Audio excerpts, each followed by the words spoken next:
কবৰ ভাঙি যোৱা বা খহি পৰা কিহৰ লক্ষণ শুনিলে আচৰিত হৈ যাব। বান্দাৰ কোন আমলৰ কাৰণে কবৰ ভাঙি যায়, খহি পৰে? লগতে খহি যোৱা কবৰত নতুনকৈ মাটি দিব পাৰিনে? বা কোনো পুৰণা কবৰৰ ঠাইত নতুনকৈ কবৰ দিয়া জাইজ আছেনে নাই? এই জৰুৰী মাছাইলখিনি আমি সকলোৱে জনাটো জৰুৰী হয়, কিয়নো কবৰ আমাৰ আচল ঘৰ হয়। আমি সকলো সেই পথৰে পথিক হয়। মনত ৰাখিব, কবৰ হৈছে মৃত্যুৰ পিছৰ পৰা কেয়ামতৰ আগলৈকে মাজৰ যিমানখিনি সময়, এইখিনি সময় আমি য'ত থাকোঁ সেই ঠাইৰ নাম হৈছে কবৰ বা আলমে বৰজখ বা আলমে মিছাল বুলি কোৱা হয়।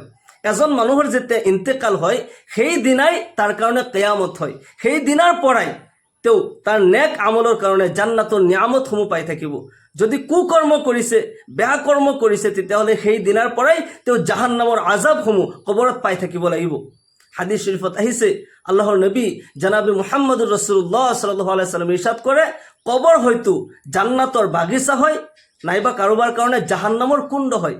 যদি নেক আমল কৰে তেতিয়াহ'লে কবৰ আপোনাৰ কাৰণে জান্নাতৰ টুকুৰা হৈ যাব। সুবহানাল্লাহ, আপুনি কবৰত হৈয়ে জান্নাতৰ নিয়ামতসমূহ পাই থাকিব। যদি কুকৰ্ম কৰিছে, আল্লাহৰ বিৰুদ্ধাচাৰ কৰিছে, তেতিয়াহ'লে কবৰেই হৈ যাব আপোনাৰ কাৰণে জাহান্নামৰ কুণ্ড। সেই জাগাতে আপোনাৰ পৰা শাস্তি আৰম্ভ কৰি দিয়া হ'ব। এজন মুমিনৰ যেতিয়া ইন্তেকাল হয়, যেতিয়া কবৰত ৰাখা হয়, তেতিয়া কবৰে তাক ৱেলকাম কৰে, আহলান ওয়া সাহলান ওয়া মাৰহাবান, ৱেলকাম কৰে, স্বাগত কৰে। হে আল্লাহৰ বান্দা, এই পৃথিৱীত যিমান মানুহ মোৰ বুকুৰে খোজকাঢ়িছিল, মোৰ ওপৰেদি যিমান বান্দা খোজকাঢ়িছিল, সকলোৰে ভিতৰত তুমি আটাইতকৈ মোৰ পচন্দনীয় বান্দা আছিলা।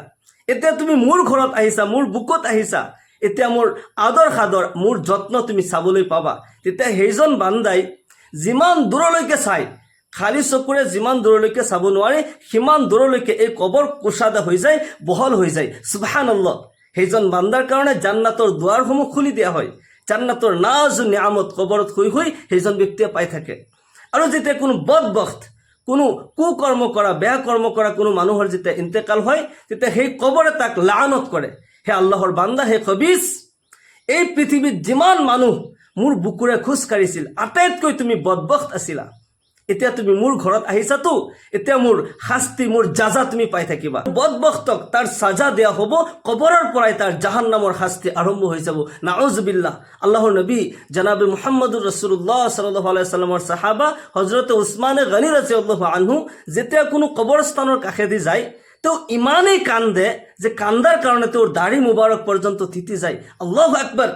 তেখেতক যেতিয়া প্ৰশ্ন কৰা হ'ল, হে আল্লাহৰ নবীৰ সাহাবা, আপোনাৰ আগত জান্নাত জাহান্নামৰ বয়ান কৰা হয়, জাহান্নামৰ ভয়াৱহ দৃশ্যৰ কথা, ভয়াৱহ আজাবৰ কথা আপোনাৰ আগত বয়ান কৰিলেও আপুনি ইমান নাকান্দে যিমানখিনি নেকি আপুনি কোনো কবৰৰ ওচৰত আহিলে কান্দি থাকে। ইয়াৰ কাৰণটো কি?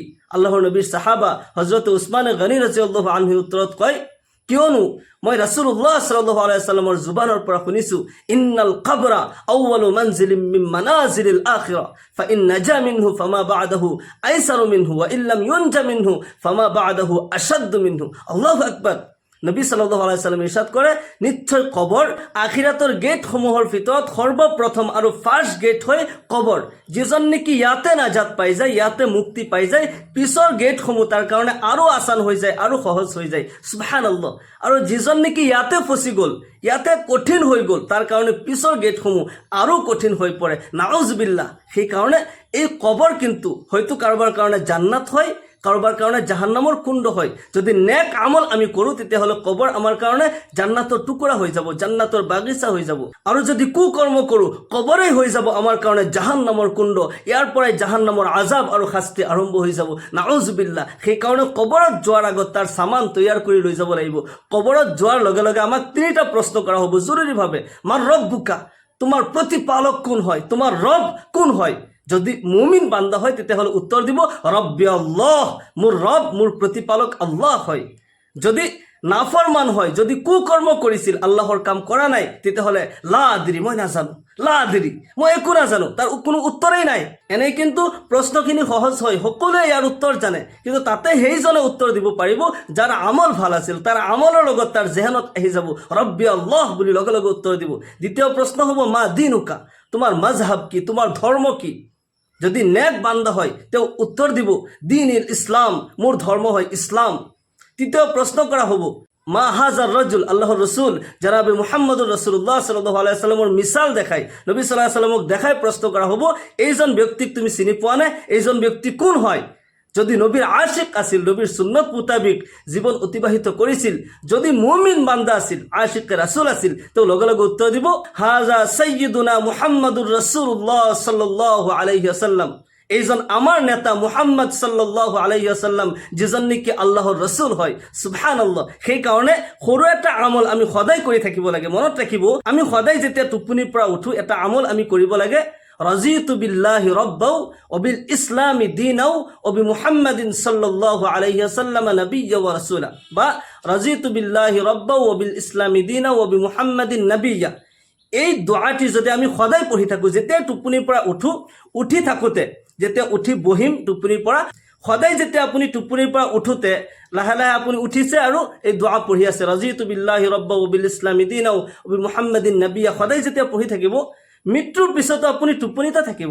যেতিয়া ফিৰিস্তাই আহি যেতিয়া আপোনাক উঠাই বহাব, আপোনাৰ মুখৰ পৰা অট'মেটিক সেই যে অভ্যাস আছে আপোনাৰ আগৰ পৰাই, আপুনি অট'মেটিক আপোনাৰ মুখৰ পৰা আহি আছে ৰাজিতু বিল্লাহি ৰাব্বাও ওয়া বিল ইসলামি দীনাও ওয়া বি মুহাম্মাদিন নাবিয়্যা। ফিৰিস্তাৰ সৱালৰ জবাব হৈ গ'ল। সুবহানাল্লাহ। কিমান আসান এটা তৰিকা। যেতিয়াই টোপনিৰ পৰা উঠে এই আমল কৰি থাকিব। মানুহ পৰিৱেশৰ দাস হয়, কবৰ কিন্তু আমাৰ আচল ঘৰ হয়। তাতে যোৱাৰ আগতে আমি নেক আমল লৈ যাব লাগিব। মানুহ যেতিয়া ইন্তেকাল হয়, তিনিটা বস্তু তাৰ লগত যায়, দুটা ঘূৰি আহে আৰু এটা তাৰ লগত যায়। তিনিটা বস্তু যেনে, এটা হৈছে তাৰ ধন সম্পত্তি, যিখিনি নেকি ঘৰতে এৰি থৈ যায়, কফনত জেব নাথাকে, কফনত এই ধন সম্পত্তি লৈ যাব নোৱাৰে, যিখিনি নেকি ঘৰতে ৰৈ যায়। দ্বিতীয় নম্বৰ তাৰ ৰিষ্টেদাৰ, ভাই ককাই আত্মীয় স্বজন যিসকল আছে, তেওঁলোক কবৰস্থানলৈকে যায়, দফন কৰি আপোনাক থৈ আহে। মেইন বস্তুটো ৰয়, তৃতীয় নম্বৰ যিটো বস্তু, সেয়া হৈছে আমল। আমল যদি নেক হয়, তেতিয়াহ'লে জান্নাতৰ শান্তি আপুনি পাই থাকিব, জান্নাতৰ নাজ নিয়ামত পাই থাকিব। যদি বদ আমল হয়, তেতিয়াহ'লে জাহান্নামৰ শাস্তি তাৰ পৰাই আৰম্ভ হ'ব। ইন্নাল কবৰা আউৱালু মানজিলিম মিন মানাজিলিল আখিৰা ফাইন নাজা মিনহু ফামা বা'দাহু আইসাৰু মিনহু ওয়া ইল্লাম ইউনজা মিনহু ফামা বা'দাহু আশাদ্দু মিনহু। কবৰ হৈছে মেইন গেট, আখিৰাতৰ গেটসমূহৰ প্ৰথম গেট হৈছে কবৰ। ইয়াতে যদি গেট পাছ চাৰ্টিফিকেট আমি পাই যাওঁ, পিছৰ গেটসমূহ আৰু আসান হ'ব। যদি ইয়াতে ফচি যাওঁ, পিছৰ গেটসমূহ আৰু কঠিন হৈ যাব। সেইকাৰণে কবৰত যোৱাৰ আগতে আমি তাৰ সামান তৈয়াৰ কৰিব লাগিব, নেক আমল কৰিব লাগিব। নেক আমলেই হৈছে পৰকালৰ বন্ধু, নেক আমলেই আখিৰাতৰ সাথী আৰু বন্ধু হ'ব। সুবহানাল্লাহ। আমাৰ মাজৰ পৰা যিসকলৰ ইন্তেকাল হয়, আমি তেওঁলোকক তাজহিজ তাকফিন কৰোঁ, গোসল দিওঁ, তেওঁলোকক কফন পিন্ধাওঁ, জানাজা দিওঁ, তাৰপিছত দফন কৰোঁ। আৰু এই কবৰ কিন্তু দুই ধৰণৰ হয়, এটা হৈছে লেহেদ আৰু এটা হৈছে সন্দুক। লেহেদ যিটো কবৰ, এইটো আমাৰ হিন্দুস্তানত প্ৰায় নহয়, কাৰণ আমাৰ মাটিবিলাক নৰম মাটি হয়। যিবোৰ জাগাত নেকি মাটি ডাঠ মাটি হয়, সেইবিলাকত লেহেদ বনায়। লেহেদ মানে হৈছে কবৰ চিধা চিধি খান্দিলে আৰু তাৰপিছত আপোনাৰ পূব ফালে অলপ বেছিকৈ খান্দি দিলে, বাকচ চিষ্টেম বনাই দিলে, সেইটো হৈছে লেহেদ। মুৰ্দা যেতিয়া কবৰত শুৱাই দিয়ে, অলপমান বাকচৰ নিচিনা ঠেলি দিয়া হয় আৰু পিছফালে দেৱালত পিঠি লাগি থাকে, কিবলামুখী কৰি শুৱাই দিয়া হয়। মনত ৰাখিব, মুছলমানৰ কিবলা জিন্দা অৱস্থাত যিটো, মুৰ্দা অৱস্থাত সেইটোৱে কিবলা হয়। লেহেদ কবৰৰ চিষ্টেম হৈছে চিধা চিধি খান্দিলে, তাৰপিছত অলপমান বাকচৰ নিচিনা অলপমান পূবফালে খান্দি দিলে আৰু এনেকৈ মুৰ্দা শুৱাই অলপমান ঠেলি দিয়া হয় আৰু কিবলামুখী কৰি শুৱাই দিয়া হয়। যদি সন্দুক হয়, আমাৰ হিন্দুস্তানত যিটো কবৰ কৰা হয়, ইয়াতো কিন্তু আমি অলপমান কাঠিয়া কৰি কিবলামুখী কৰি শুৱাই দিব লাগে, চিট কৰি শুৱাব নালাগে। মুছলমানৰ কিবলা জিন্দা অৱস্থাত যিটো, মুৰ্দা অৱস্থাত সেইটোৱে কিবলা হয়। অলপমান চিট কৰি কিবলামুখী কৰি শুৱাই দিব লাগে, যাতে কাবাৰ পিনে তেওঁৰ মুখ কৰি থাকে। এই নিয়মত মুৰ্দা শুৱাব লাগে। আৰু যিটো নেকি লেহেদ হওক বা সন্দুক হওক, যিটো কবৰ দিয়া হয়, যদি কিবা কাৰণত কবৰ ভাঙি যায়, কবৰ ভাঙি গ'লে নতুনকৈ ইয়াত মাটি দি পৰিপূৰ্ণ কৰি দিব পাৰি। কবৰ ভাঙি যোৱা বা খহি পৰা, ইয়াৰ কাৰণে মুৰ্দাৰ আমলৰ লগত কিবা জড়িত আছেনে?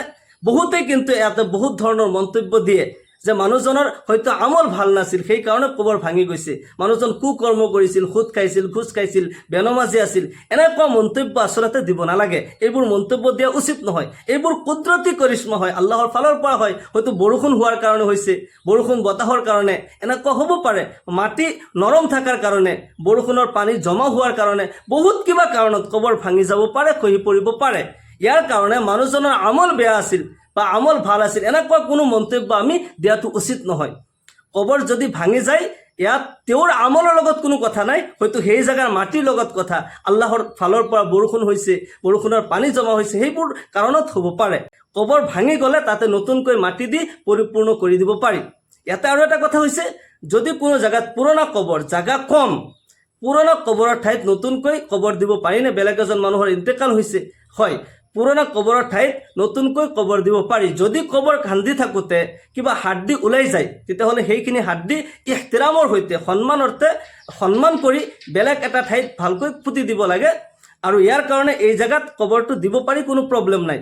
কাৰণ জেগা বহুত জেগাতে কম হয়, ঠাইৰ অভাৱ হয়, সেনেকুৱা জেগাত নতুনকৈ পুৰণা কবৰৰ ঠাইত নতুনকৈ কবৰ দিয়াটো জায়েজ আছে। ইয়াৰ লগতে মাছলা হৈছে, বহুত মানুহে এনেকুৱা দেখা যায় কিছু কিছু জেগাত কবৰস্থানত মমবাতি জ্বলাই, ধূপ জ্বলাই, এইবোৰ শৰীয়তত জায়েজ নাই। ফতৱায়ে আলমগীৰিত লিখিছে কবৰস্থানত ধূপ জ্বলোৱা, মম দিয়া বিলকুল নাজায়েজ হয়। এইবোৰ কৰ্ম কৰিব নালাগে, নবীৰ যুগতো নাছিল, সাহাবাসকলৰ যুগতো নাছিল, আৰু এইবোৰ কৰিব নালাগে। যদি মানুহজনৰ খুদা নাখাস্তা কবৰত যদি আজাব হৈ আছে, তলততো জুই জ্বলি আছে, ওপৰতো আপুনি ৰিষ্টেদাৰ হৈ, নিজৰ আত্মীয় স্বজন হয়, নিজৰ ল'ৰা ছোৱালী হৈ আপুনি ওপৰতো জুই দিলে, তেখেতক ডাবল শাস্তি আপুনি দিলে। গতিকে এইবোৰ যাতে নকৰোঁ। কবৰস্থানত আপোনাৰ ধূপ জ্বলোৱা, মমবাতি জ্বলোৱা এইবোৰ জায়েজ নাই। ইয়াৰ লগতে আৰু এটা মাছলা হৈছে যে কবৰস্থানত সমূহীয়া জিয়াৰত লৈ বহুত প্ৰশ্ন উঠি থাকে।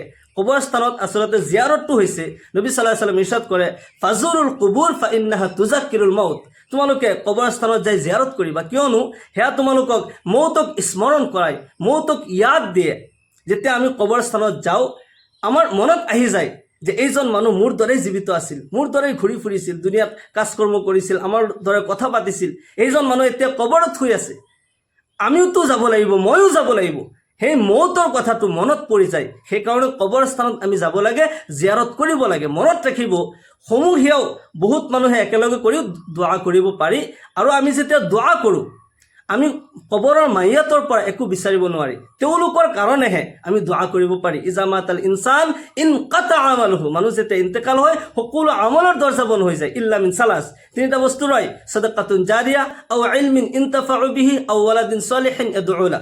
সাদাকা জাৰিয়ামূলক কিবা কাজকৰ্ম কৰিলে, ইলমৰ প্ৰচাৰ কৰি থৈ গ'লে, নাইবা নেক আউলাদ যিসকলে নেকি দোৱা কৰিব, এইখিনি সৱাব তেওঁলোকে পায়। ইছালে সৱাবৰ কাৰণে আমি যদি দোৱা কৰিছোঁ, দান খৈৰাত কৰিছোঁ, তেওঁলোকৰ কাৰণে আমি দোৱা কৰোঁ, এইখিনি কবৰত শুই শুই তেওঁলোকে পায়। কিন্তু আমি তেওঁলোকৰ পৰা একো বিচাৰিব নোৱাৰি, সেয়া অকলে অকলে দোৱা কৰিব পাৰি। কেতিয়াবা আকৌ বহুত মানুহ একেলগ হৈছে, সমূহীয়াভাৱেও জিয়াৰত কৰিছে, দোৱা কৰিছে, কোনো কথা নাই, জিয়াৰত কৰিব পাৰে, দোৱা কৰিব পাৰে। কিন্তু শৰ্ত হৈছে তেওঁলোকৰ পৰা যাতে একো বিচৰা নহয়। আউলিয়াসকল হ'লেও, অলি বুজুৰ্গ হ'লে তেওঁলোকৰ পৰাও আমি একো বিচাৰিব নোৱাৰি। তেওঁলোকৰ ৰুহৰ মাগফিৰাতৰ কাৰণে আমি দোৱা কৰিব পাৰি, সেয়া জায়েজ আছে। আৰু ইয়াৰ কাৰণে তেওঁলোকে ইছালে সৱাব পাই যাব। আশা কৰোঁ আমি মাছাইলখিনি বুজি পাইছোঁ। আল্লাহ তাআলাই আমাক সকলোকে কোৱা আৰু শুনাতকৈ বেছি বেছি আমলৰ তৌফিক দান কৰক। সকলোকে আল্লাহুম্মা আমিন। ওয়া আখিৰু দাওয়ানা আলহামদুলিল্লাহি ৰাব্বিল আলামিন। আসসালামু আলাইকুম ওয়া ৰাহমাতুল্লাহি ওয়া বাৰাকাতুহু।